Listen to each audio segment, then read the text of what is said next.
Just miss మా కారైతే షెడ్‌కెళ్ళిపోయిందనుకున్నాను. అసలేం జరిగిందంటే, నేను వంటగదిలో వంట చేస్తున్నా అనమాట. ఫుల్ రైన్ పడుతుంది.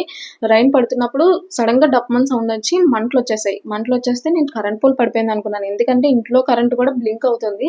సరే అని బయటకొచ్చి చూస్తే చెట్టు పడిపోయింది. ఇంత పెద్ద చెట్టు పడిపోయిద్దని ఎవరైనా ఎక్స్‌పెక్ట్ చేస్తారా చెప్పండి? మేము కూడా అలాగే ఎక్స్‌పెక్ట్ చేయలేదు. మా కారు ఇంకా కొంచెం ముందుకుండేది. మా హస్బెండ్ వచ్చిన తర్వాత కొంచెం బ్యాక్ పెట్టి తీసేద్దాం అనుకున్నారనమాట. అక్కడి నుంచి టర్న్ చేసి తీసుకొచ్చేద్దాం అనుకున్నారు బయటికి. కాకపోతే ఎనకాల కరెంట్ పోల్ ఉంది. నెక్స్ట్ ముందున చెట్టు ఉందనమాట. ఇంకా అందుకోసమని ఇంకా అది రాలేదు బయటికి. ఇంకా అందుకే అక్కడ వదిలేసాము. నైట్ అయితే కరెంట్ వాళ్ళొచ్చేసి మొత్తం చెట్లన్నీ నరికేసి కరెంట్ కనెక్షన్ ఇచ్చేసి వెళ్ళిపోయారనమాట.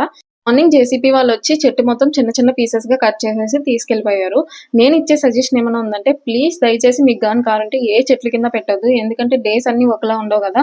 బై లక్ మా కార్‌కైతే ఏం కాలేదు. ప్రతిసారి లక్ కలిసొస్తుందయితే చెప్పలేం గదా! అందుకోసమని. Please do like, share and subscribe to my channel.